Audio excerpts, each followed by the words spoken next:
আমরা দেখলাম যে 4 তারিখে সে বলা শুরু করলো যে কোটা সংস্কার আন্দোলনে বিরোধী দল উস্কানি দিচ্ছে। আমার মনে আছে যে 5 তারিখে একটা সমাবেশ আমাদের ছিল গণতন্ত্র মঞ্চের, সেখানে আমরা বলেছিলাম যে আমরা তো উস্কানি দিচ্ছি মানে কি, এই আন্দোলন আমাদের আন্দোলন, বাংলাদেশের যে কোনো জনগণের যে কোনো অংশের যে কোনো ন্যায্য আন্দোলন আমাদের আন্দোলন, আমরা জনগণের পক্ষে লড়াই করি, তো উস্কানি দেওয়ার কি আছে? আমরা ভেরি মাচ এই মুভমেন্টে আছি, এটা আমাদের পূর্ণ সমর্থন আছে এবং এটা একটা ন্যায্য আন্দোলন। এবং এই আন্দোলনে 2018 সালেই ফয়সালা হয়ে গেছিল। আপনারাই এখন আদালত দিয়ে নানান রকম আপনাদের অভিসন্ধি মানুষ ধরে ফেলেছে। যতই আদালতের কথা বলেন, অভিসন্ধিটা হচ্ছে যে এখন 7ই জানুয়ারির পরে আবার বসে গেছি, ওই সময় একটা পরিস্থিতিতে যেটা পরবর্তীতে উনি বলে ফেললেন, রাগের মাথায় উনি করে ফেলেছেন।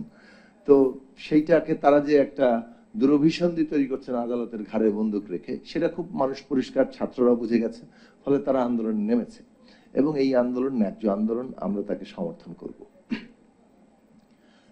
আমরা সমাধানটাই চেয়েছিলাম এবং ভেবেছিলাম যে সরকার হয়তো কোটা সংস্কারের একটা সমাধান করবে, কিন্তু 14 তারিখে এসে আমরা দেখলাম যে সমাধানের পথ স্বৈরাচারের আসলে থাকে না।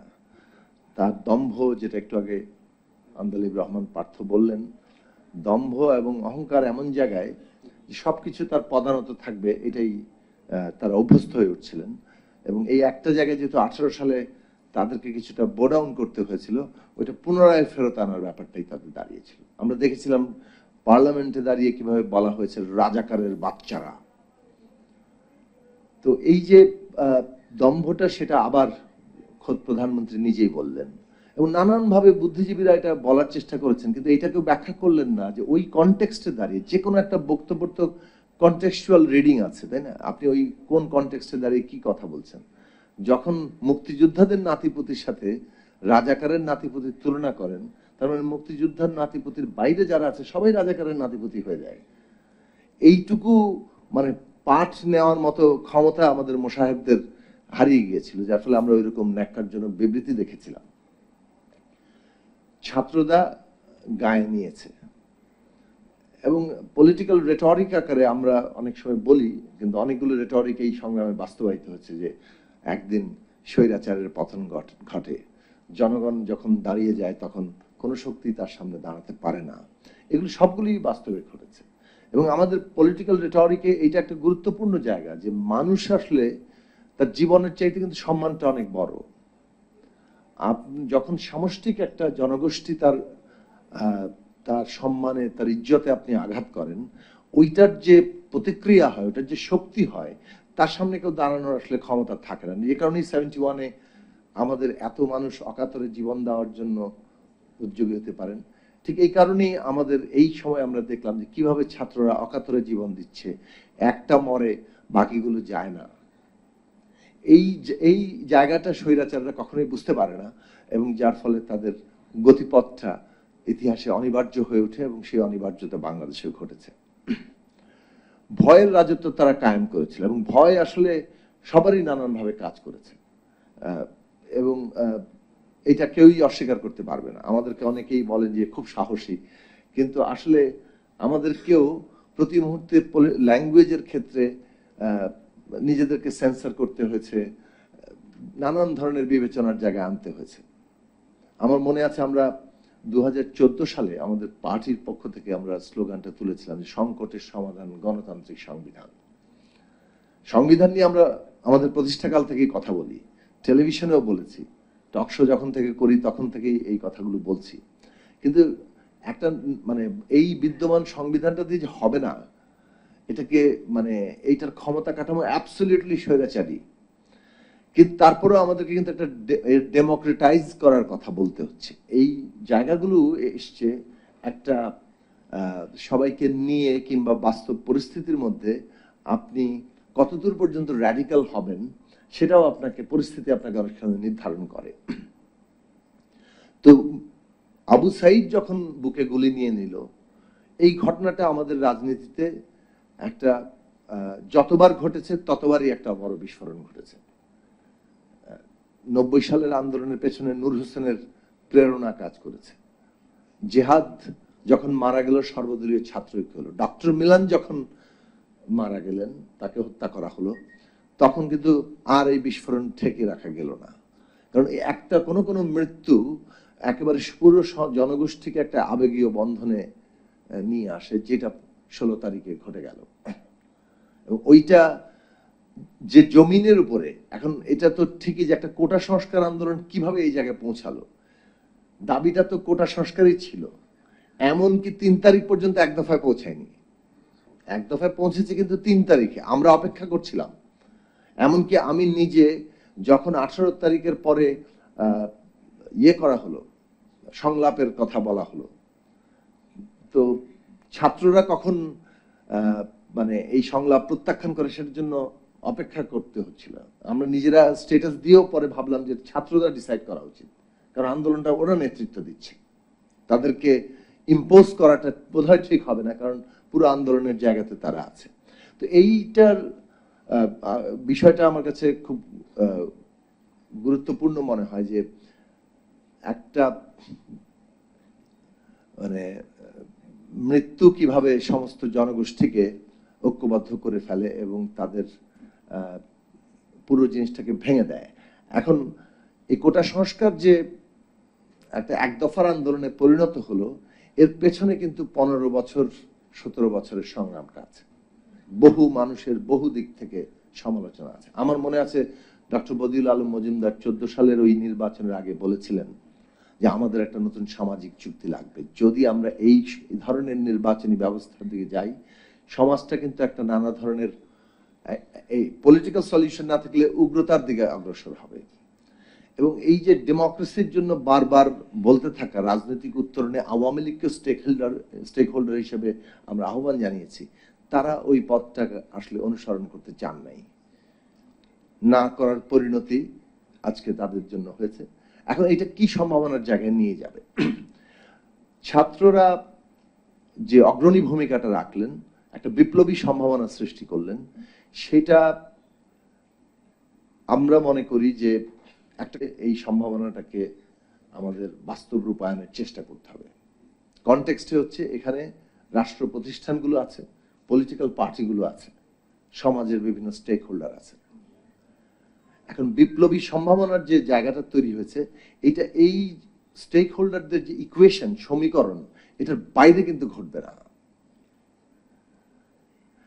প্রথাগত বিপ্লবের মতো একটা অর্গানাইজড ফোর্স একটা শক্তিকে পরাজিত করে দিয়েছে এবং তার স্থলাভিষিক্ত হয়েছে, ব্যাপারটা কিন্তু এইভাবে ঘটে নাই। আপনি একটা বিদ্যমান কাঠামোর মধ্যে একটা সরকার গঠন হয়েছে, সবাই সেটাকে সমর্থন জানিয়েছে, কিন্তু এর মানে এই নয় যে আপনি একমাত্র ডিসাইসিভ ফ্যাক্টর। তাহলে আমাদেরকে একটা গণতান্ত্রিক পদ্ধতিতে একটা বাহাসের মধ্যে দিয়ে যেতে হবে এবং সবগুলো পক্ষ যাতে এই গণতান্ত্রিক ঐক্যমত্যের মধ্যে থাকে, না হলে আমরা বিপদের মধ্যে, ঝুঁকির মধ্যে পড়ব। এখনো ফ্যাসিস্টের দোসর শক্তি, তার দেশি বিদেশি সমস্ত সমর্থকরা, তারা সক্রিয় আছে এবং এই কারণেই গণতান্ত্রিক এই জায়গাটা দরকার। কিন্তু বিপ্লবী সম্ভাবনাটা যেন আমরা ভুলে না যাই। আমাদের দুঃসাহসী হওয়া উচিত, অসম্ভবকে কল্পনা করা উচিত, কিন্তু সেইটা কনটেক্সট ভুলে না, এইটুকু শুধু বিবেচনাবোধ। এবং সেই ক্ষেত্রে দুটো সমন্বয় করার চেষ্টাটাই আমাদের করা উচিত। স্বপ্ন বলেন, বাস্তবতা বলেন, সেই জায়গায় সেটা আছে। ব্যক্তিগতভাবে আমার একটা অভিজ্ঞতা আছে, যেটা আমি আসলে খুব বেশি বলতে মানে সংকোচ বোধ করি, কারণ এই ঘটনার মধ্যে যেটা আমি 14 তারিখের পরে 15 তারিখে দেখলাম, যখন ছাত্রলীগকে লেলিয়ে দেওয়া হলো, ওই দিন কিন্তু আরেকটা বড় ঘটনা ঘটেছিল। সেটা হচ্ছে যারা আহত হচ্ছে সবাই হাসপাতালে ঢুকছে, বিকেলের পর থেকে বলা হচ্ছে যে ঢাকা মেডিকেল কলেজে ঢুকে ওখানে মারা হচ্ছে। এইটা তো মানে আগেও কয়েকবার ঘটেছে বিভিন্ন ছোট আকারে, কিন্তু যে ম্যাসিভ স্কেলে ঢাকা মেডিকেল কলেজে ঢুকে এমার্জেন্সি থেকে বিভিন্ন ওয়ার্ড থেকে রোগীদের মানে আহতদেরকে পিটিয়ে বের করে দেওয়া হচ্ছে, তাদের ধাওয়া দেওয়া হচ্ছে, মারা হচ্ছে, সেটা একটা ভয়ঙ্কর ব্যাপার। এবং সেটা আমার নিজের অভিজ্ঞতার মধ্যে এসে দাঁড়ালো। 19 তারিখে আমরা যখন এই ঘটনাটা আমি বলতে ভুলে যাচ্ছিলাম, বাট আমি রেকর্ডের জন্য রাখি যে 19 তারিখে আমরা একটা সমাবেশ করলাম, কারণ তখন অলরেডি লাশের কারবালা, এবং ওইখানে আমরা যেহেতু রাজনৈতিক দলগুলো আগে থেকে এই সরকারের পদত্যাগ চেয়ে আসছি, আমরা তো পদত্যাগের কমে আর কোনো কিছু দাবি করতে পারি না। ফলে আমরা বললাম যে এই লাশের কারবালায় দাঁড়িয়ে সরকারের আর কোনো ক্ষমতায় থাকার আর কোনো নেগোসিয়েশনের সুযোগ নাই, তাকে যেতে হবে, পদত্যাগ করতে হবে। এবং ওই বক্তব্য দিয়ে আমরা যখন প্রেস ক্লাবের দিকে যাচ্ছি, পুলিশ আমাদেরকে এমন ভাবে আক্রমণ করলো যেটা আমাদের মতো মঞ্চের মিছিল সমাবেশে এটা একটু মানে আনপ্রেসিডেন্টেড। একেবারে rubber bullet, sound grenade, tear shell, baton charge. তো আমরা বহুজন আমাদের আহত হয়েছে রাবার বুলেটে, আমি লাঠি চার্জে আক্রান্ত হয়েছে এবং হাতে প্রচন্ড ব্যথা পাওয়ার কারণে এক পর্যায়ে আমি হাসপাতালে গিয়েছিলাম, ঢাকা কমিউনিটি মেডিকেল কলেজ হাসপাতালে এক্সরে করার জন্য। সেইখানে 48 জন, সিসিটিভিতে একজন গুণে আমাকে বলেছিলেন যে 48 জন আসলো ছাত্রলীগ যুবলীগ, এবং তারা আমাকে, আমি ইমার্জেন্সি তো জানি, আমি 3 তলার ওদের অ্যাডমিনিস্ট্রেশনের যে রুম আছে সেখানে ডাক্তার ডাকিয়ে নিয়ে ইয়ে করছিলাম, কারণ নিচে একটা অনেক জটলা ছিল, ফলে আমি একটু এড়িয়ে গিয়ে এটা করার চেষ্টা করলাম। কিন্তু ওখান থেকে তারা আমাকে বললো আমাকে তাদের সাথে যেতে হবে, এবং যেটা করলো বল প্রয়োগে সেখান থেকে বের করে আমার কাপড় চোপড় ছিঁড়ে, অনেক ইয়ের জায়গা যে আমাদেরকে মানে ফ্যাসিস্টদের এই পুরো সিস্টেমটাকে বদলানো, কিন্তু ইনক্লুসিভ হওয়া এবং ফ্যাসিস্টদের পুনরুত্থান ঠেকানো, এই 3টে কাজের সম্মিলন করার কাজটা অন্তর্বর্তী সরকারের, পরবর্তী রাজনৈতিক সরকারগুলো যারা নির্বাচনের মধ্যে দিয়ে আসবেন, এইটা কোনো সহজ সাপটা রাস্তা নাই আমার কাছে। রাস্তাটা হচ্ছে ডেমোক্রেটিক একটা প্রসেসের মধ্যে দিয়ে আমরা কিভাবে একটা গণতান্ত্রিক সংবিধানে পৌঁছাতে পারি। আমি শেষ করব এটা বলে, লক্ষ্যটা ঠিক করি আমরা, এটা সেকেন্ড রিপাবলিক হতেই পারে, সেকেন্ড রিপাবলিক, কিন্তু কোন ধরনের রিপাবলিক, এটা যে আবশ্যিকভাবে একটা গণতান্ত্রিক রিপাবলিক, এই বিষয়ে আমরা জাতীয় ঐক্যমত্য তৈরি করি, এবং সেটার ফাউন্ডেশন হবে একটা গণতান্ত্রিক সংবিধান। এটা যদি আমাদের লক্ষ্য হয়, কিভাবে অ্যাচিভ করব, সেটা পথটা কি, সেটা বিদ্যমান যে ক্ষমতার ভারসাম্য অথবা শক্তি ভারসাম্য, রাজনৈতিক দল, ছাত্র, শিক্ষার্থী, অংশীজন, শ্রেণী পেশা, সবকিছু এই স্টেক হোল্ডারদের যে বিদ্যমান শক্তি ভারসাম্য, তার মধ্যে যদি একটা গণতান্ত্রিক প্রক্রিয়ায় রাজনৈতিক ঐক্যমত্যের ভিত্তিতে আমরা এই কাজটা করতে না পারি, আমরা ঝুঁকি বাড়িয়ে তুলব কেবল। আমি অনুরোধ করব, সংবিধান সংস্কার কমিশন হয়েছে, নির্বাচন সংস্কার কমিশন হয়েছে, এবং নির্বাচন সংস্কার কমিশনের প্রধান এখানে বসে আছেন। পুরো প্রসেসটাতে কতটা গণতান্ত্রিক প্রক্রিয়ার মধ্য দিয়ে, লক্ষ্যটা হচ্ছে আমাদের রাজনৈতিক ঐক্যমত্য রাখতে হবে, একটা জাতীয় ঐক্যমত্য তৈরি করতে হবে এই উত্তরণ কালের জন্য। আমি আবারও অসম্ভব কল্পনা, দুঃসাহসী কল্পনা, একটা বৈপ্লবিক রূপান্তর, আমি সেই রাজনীতিতে ট্রেন আপ, এটা আমার জন্য অত্যন্ত আনন্দের মুহূর্ত যে শিক্ষার্থীরা সেই রকম একটা বৈপ্লবিক পরিবর্তন চাইছে। কিন্তু নিশ্চিতভাবে একজন রাজনৈতিক কর্মী হিসেবে এই বিদ্যমান শক্তি ভারসাম্যের মধ্যে আমাকে সেটা বিবেচনা করতে হবে, এবং সেই কারণে বলবো যে জাতীয় ঐক্যমত্যের ভিত্তিতে আমরা যাতে অর্জন করি, এবং অন্তর্বর্তী সরকার সেই কাজটা করে দেন।